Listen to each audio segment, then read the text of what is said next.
Hey guys, Rory Reid here, and today I'm joined by my friend Robert Llewellyn. Some of you might know him from Red Dwarf, and there is a Red Dwarf coming out very shortly, isn't that right? Next week? It's on Dave at now about 9, I think 9 o'clock. 9 o'clock on the 9th on Dave. Awesome, all right, plug over. Now your other endeavor is Fully Charged Show on YouTube, but me and you, we go way back, don't we? We started out like 10 years ago arguing with each other, basically. It is 10 years, because I thought it was like 8 years ago. It isn't. We did that in 2010, Rory. I cannot believe it. It is extraordinary. Amazing, amazing. So today, we're both obviously stuck indoors, and we decided that what we'd probably do is have Robert run down his list of electric cars that we should be looking out for in 2020 and beyond. And hopefully you'll do this in some kind of descending order, and we'll focus in on one car in particular that you're excited about, Robert. Sound good? Yeah. No, that's very good. Yeah. What if we'd done this in January, Rory? It would have been easy. There would have been a long list. All these cars are coming out this year. I knew the launch dates. I knew which models were coming out when. That's forget it. All gone now. That's all gone. That's all gone. Because you kept thinking, I'm so stupid. Up until the middle of last week, I was thinking, oh, maybe they will. And then you'd get another email. No, it's all cancelled. Forget it. We're not doing it. Yeah. So it's really, really hard. The one, I mean, I think I'm going to go for the first one, which is that they've made, I don't know what, 20 or 30,000 of them already. They're in car parks in Germany, which is the VW ID.3. It's a big one, isn't it? It is a big one. I mean, they're not like doing PR where they're going to make them. They've made a load of them. I think they've got a little problem with the software. Not the hard. Yeah. The cars look amazing. I mean, and that is one of the cars that I'm very privileged to drive very early on, like a couple of years ago in South Africa. So why should we be excited about the ID.3? So it has all the attributes of a Golf. It's very similar size, bigger interior. It feels bigger, shorter bonnet, turning circle in particular. And this is common to two cars I've driven, the Hyundai and the ID.3. Yeah. The turning circle is comically tight. It is extraordinary because there's nothing in the front except some battery monitoring systems and some electronics. There's nothing there. So there's plenty of room. It's rear-wheel drive. So it's a rear-wheel drive Golf as well, which I quite like. This sounds like the best drift car ever because you need that lock, don't you, on the front? With rear-wheel drive. Yeah. Yeah, you could drift that to your heart's content. But I mean, it just drove beautifully. It was just...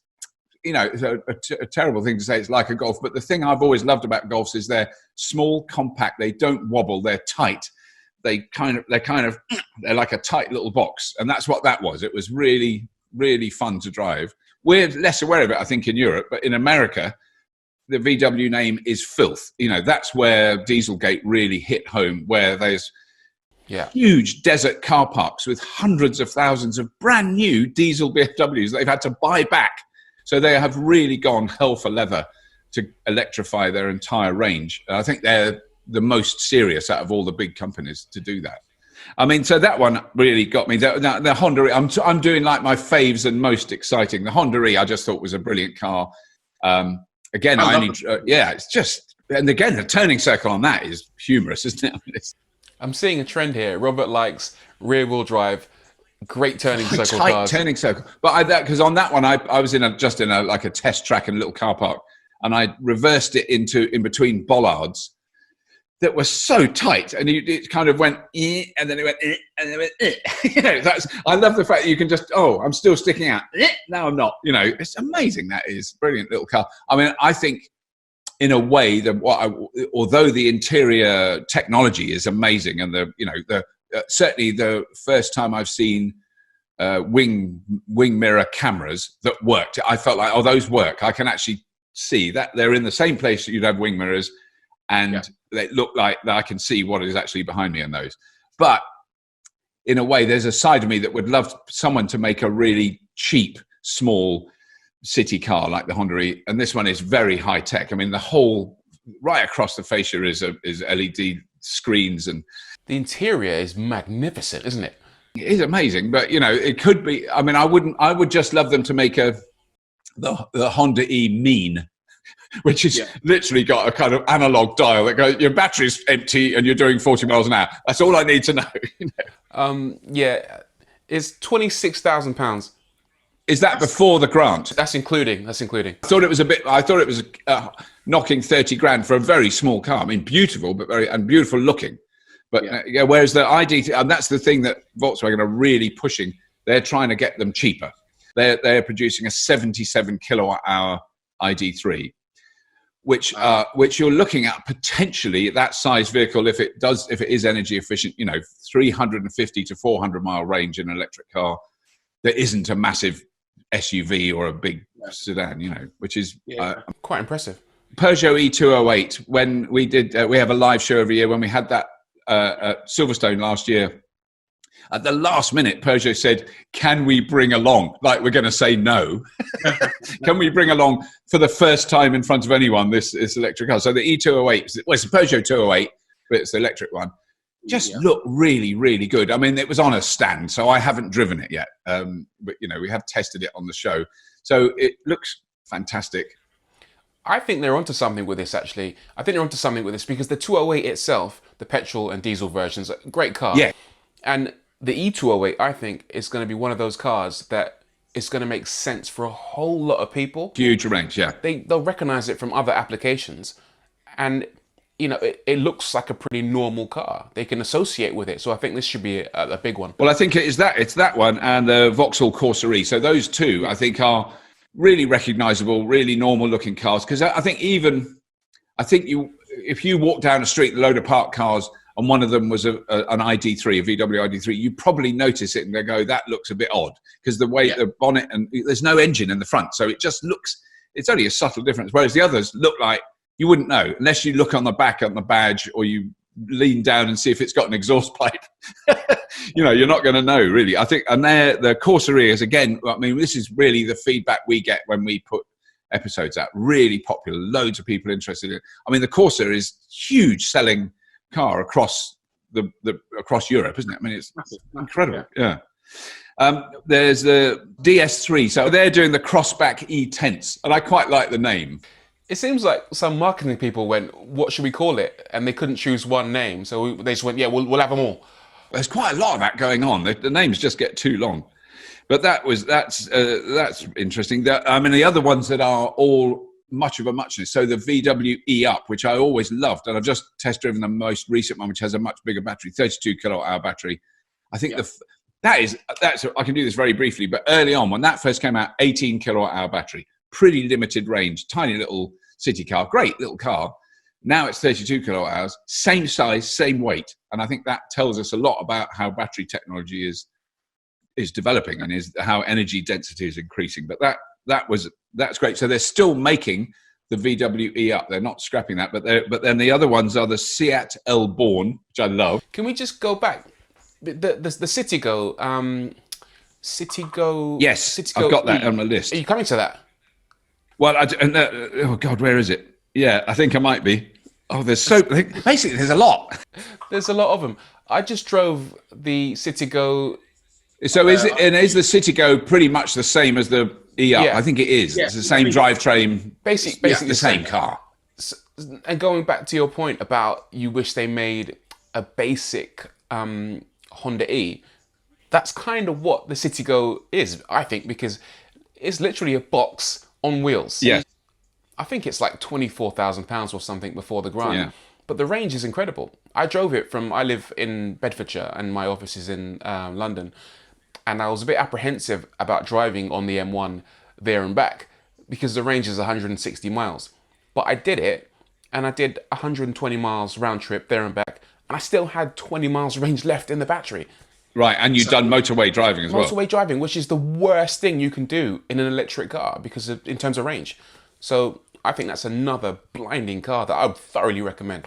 Yeah. Great thing. Which in theory is coming out this year along with everything else. Because the other one I saw recently, which is very of a similar different manufacturer, is the Renault Twingo, which is available anywhere in Europe but not in the UK, which is your classic super stripped down.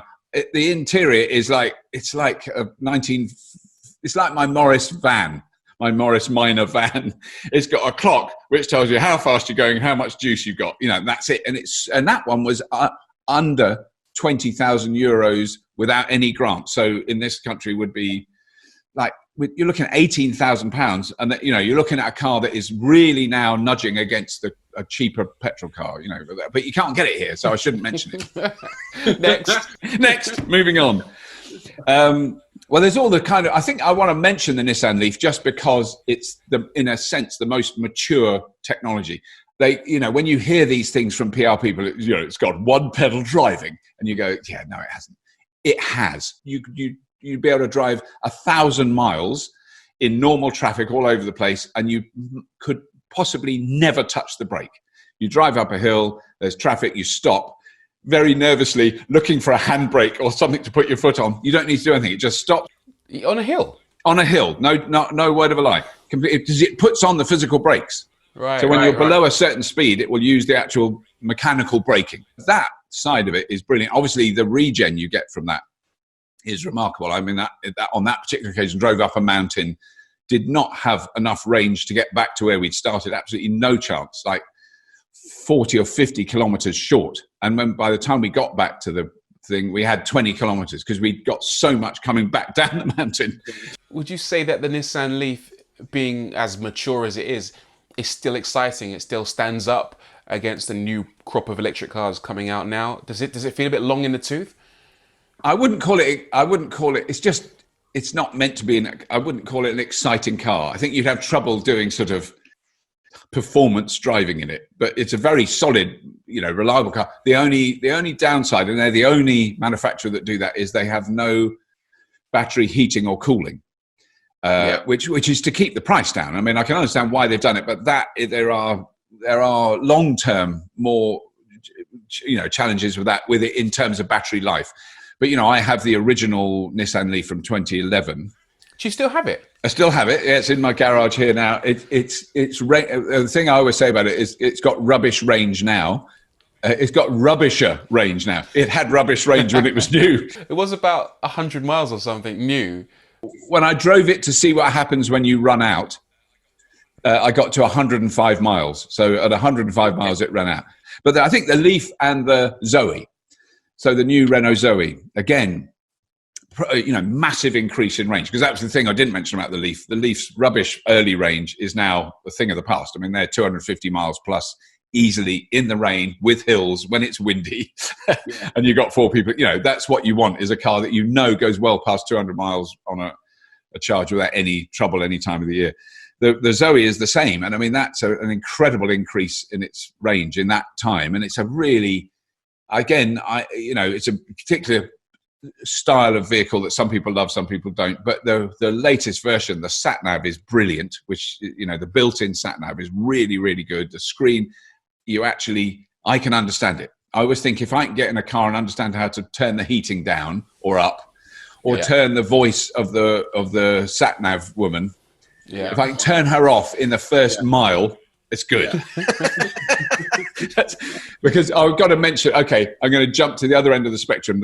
The Mercedes EQC, which is available now, is beautiful. I mean, I think that in a way is the most exquisite electric car I've ever driven. It's not cheap. It's like 85,000 plus, I think, isn't it? I was due to be sent one last week, but because of all this. Oh, God, you would love it. It's fantastic. I'm sorry, because it is such a beautiful car. I needed a German engineer of extreme long experience to take me through the menus, the sub-menus, the sub-menus, to find out how to turn we never managed to turn the woman off, who was giving quite strict slightly German driving instructions. I love that. I love that voice. It does something to me. I don't know what it is. I know. I mean, if I was on my own, I'd be in heaven. But I'm trying to record, So I'm saying, so the regen, do not stop here. Keep going. This woman telling me what to do. We could not turn her off. It was agony. But the brilliant thing about that car, which is what they all should have, and in a sense, I've mentioned Tesla yet, but what Teslas have, you drive up to a charge point on the motorway, and you get out your car, you plug the car in, and the car talks to the charger. You have to pay for the electricity. You do nothing. Nothing. You don't press a button or open it up. No. You plug the bloody thing in. It starts charging immediately, and it's up on the dash how much you're paying for it, and it's very clear. So they've done a deal. Mercedes have done a deal with all the chargers they say all across Europe, right across it. But it was a beautiful car, and again, the regen was amazing because it's a big, heavy car. You go down we were in Norway doing that. We went down a mountain down into a fjord. It was just stunning amount of regen. I mean, you know, on any other vehicle, you could probably drive it another 150 miles from what you got there. But it's a big, chunky, heavy car, you know. But I was very impressed with that. I did love that car. Okay, great. And what's next? Well, I think one that's really worth mentioning, Hyundai Kona. I've constantly get the word Hyundai wrong. I don't know how you say it. You can't. It's impossible to pronounce it without someone criticizing you for saying it wrong. But one person I trusted was a Hyundai, a guy who was South Korean who worked for Hyundai, who said you cannot pronounce it incorrectly. Oh, really? So I said Hyundai, good. Hyundai, good. You know, it didn't matter what. Toyota, fine. Hyundai, yeah. Anyway. We've had a Kona. It really does have a 300-mile range in the summer, driving normally on motorways and everything. I mean, we live just over 100 miles outside London, and regularly my wife will drive into London and out. She doesn't charge it. That's my job. She doesn't do that plugging in stuff. Yeah. And it does, and she comes back and she's got like 90 miles, 80 miles left in the tank, you know. So it is that side of it is amazing. She's got a heavy right foot, as it's described in Australia. But I met her. She had a big V8, huge a Holden V8 in Australia, and that's why you married her. That had a little bit of I went, oh my God, a convertible. I can't remember the particular make, but yeah, it didn't have a reverse gear, which made it complicated to park. Amazing. I'll weigh in on my feelings towards the Kona. Yeah. I think it's really, really good.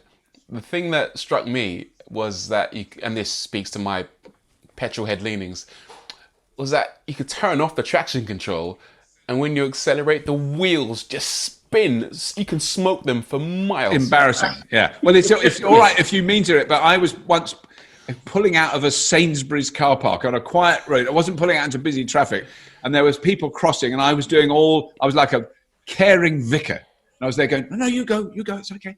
Like that. And I'm waiting, and I'm checking, nothing coming. And they're still there. And they were like middle-aged people with grandchildren. And then I turn hard left to pull out into the road. You know, I saw the smoke, and I was going, oh! You know, it's the worst time. They just went, what a pillock. Why would he do that? Well, one of the things we discovered, because it's all, you know, the official stuff is it charges at 50 kilowatts on a rapid charger. Well, we used an Ionity 350 kilowatt charger on the Kona, which is down near Maidstone. It's on the way to the Eurotunnel when we took it over there. And it was charging at 80 kilowatts, which I didn't know. And 80 kilowatts is that weird thing. It's a lot faster than 50 kilowatts. You know, in terms of how many miles you put in an hour, you know, it's really noticeable. So I don't know if it's meant to charge at 80 kilowatts, but ours did. Here's a good example of how efficient it is. When we were driving it in the Netherlands, so Johnny Smith and I were driving. I was driving an I-Pace, which I loved. He was driving the Kona on the same autobahn in the Netherlands on the same day in the same weather conditions. He was getting 5.2 miles to the kilowatt hour. I was getting 2.5. Really? Yeah. And I was tailgating him to sort of try and, you know, I was actually going for maximum range in an I-Pace. Don't bother, because an I-Pace is made. So if I want to overtake, man, that car does go. You know, that's what it's in fact the acceleration from sort of 40 to 80 in an I-Pace is, I think, more impressive than the 0 to 40. It's just, if you're on a motorway and you floor it, it just goes wham! Jag. Very quick car, but efficiency-wise, really lacking. Yeah, chunders its way through the electrons. But that was a great one, though. I think really, though, because then the Kia, we could talk about the Kia e-Niro, but it's essentially exactly the same car as the Kona. I think probably with a nicer interior, slightly a bigger boot. Definitely, the trunk is bigger. I think if I was going to choose now, I'd probably go for the Kia e-Niro because it looks slightly nicer, and the interior I think is better. But what lets the Hyundai down is the design. I think it's something that it's an acquired taste, should we say? Yeah. But underneath all of that it's just fantastic. Yeah. But so the other one is the MG ZS, which was the ZS the electric. I don't know if it's ZSE. I don't think it's got an E in it, because normally all electric cars have to have an E somewhere. I would say really well built by my standards, which are quite low. But I mean, it's a really solidly built car, and certainly to drive, I would say the drivetrain, the battery management, the electronics, and the solidity of that, faultless, absolutely faultless. The finessing around the sort of driver interface, a little bit shonky. Really good range, and in comparison with other cars, with our other electric cars, it's very cheap. All right, here we go. Let's have a look. 22 and a half. 22 right. After the grant. That's not bad. Big car. It's a big, comfy car. I mean, I'm being a bit snooty about it because it was. I think I drove the Mercedes not long before, so I'd suddenly had my bar raised. My bar has always been nice and low, but I went in the Mercedes and went, oh, that's what it can be like. If you're very rich. Yeah. Amazing. So those are your top cars to look out for if you're looking for an electric car this year. Hopefully. This year, maybe beyond, given circumstances occurring right now. Quick question for you though: what electric cars do you currently drive? You got a Nissan Leaf? Nissan, we've got a Nissan Leaf, and then we're leasing. I've got, because I haven't mentioned the Tesla Model 3, which I should have done. So the other one that's coming out is the Tesla Model Y, which I haven't seen. It's in America. It's not here yet, but it will be coming here. But the Tesla Model 3 I've had for 6 months or so. Done 10,000 miles in it. It's very good. And it's very hard. It's very hard not to be. I've just been accused by one of our viewers that I'm anti-Tesla, which I find really amusing. But I try very hard not to become a sort of frothing Tesla fanboy. But essentially, the Model 3 is probably the best car I've ever driven and had, for a long period of time. I'm glad I asked you that, because of all the electric cars I've ever driven, the Model 3 is my favorite. It's very hard not to be, and it's kind of boring. That's why I don't want to go on about it, because it's boring to be a fan of it, because everybody is. If you drive a Model 3, you go, oh right, this one's the best. and they keep updating it as well. I know. I mean, you've got the new performance thing that it does, where it's rear wheel drive and you can drift it and things like that. I mean, it's the gift that keeps on giving. I think the critical thing with that is the charging infrastructure. That if you've got a Tesla, you use superchargers, you drive anywhere. I mean, we've driven to southern Italy and Oslo in ours. So it's a doddle. I mean, not the same day, 2 separate years, 2 separate journeys. But, it wasn't ever a consideration. Oh, where are we going to charge? You just stop at the motorway. There's 26 chargers. They all work. You plug it in, it charges. Yeah. That stuff that set the bar, again, very, very high. So, yeah, the Model 3 is amazing. The Model Y, probably a better version of it. But the reason I like the Model 3 is because it's smaller. So I had a Model S before, which was just too big. I didn't need a car that big. Yeah. And the Model 3 just feels slightly less silly to have. But yeah, it is brilliant. So we didn't mention those two. But other than that, I mean, there's a whole load I haven't mentioned that were possibly due to be released this year. There's a lot of other manufacturers bringing out electric vehicles. And it was going to be the kind of pivotal year. I think the pivot may have just rolled forward a year. 2021 is the pivotal year for EVs. Well, it gives us a great opportunity to do this video all over again. Exactly. Next year. That's where we'll kick off properly. All right, Robert. Well, look, thanks very much. Don't forget, guys, if you want to see more of what Robert does on his channel, it's Fully Charged Show, youtube.com/Fully Charged Show. I will be on Fully Charged Show, hopefully if I'm allowed outside anytime soon. But I'll be doing some stuff with those guys, with Robert, collaborating with Robert, and having more fun together, driving some electric cars. So check out his channel. Also check out Red Dwarf on April the 9th. April the 9th at 9 p.m. on Dave. Got that right. And also make sure you watch more of our videos together right here on youtube.com/Auto Trader UK. Robert, thank you very much. Thank you. And hopefully we'll get let out of our houses pretty soon. We can go out for a beer. Yes, very good idea. Great stuff. Sweet. Thanks, Take care. Bye-bye.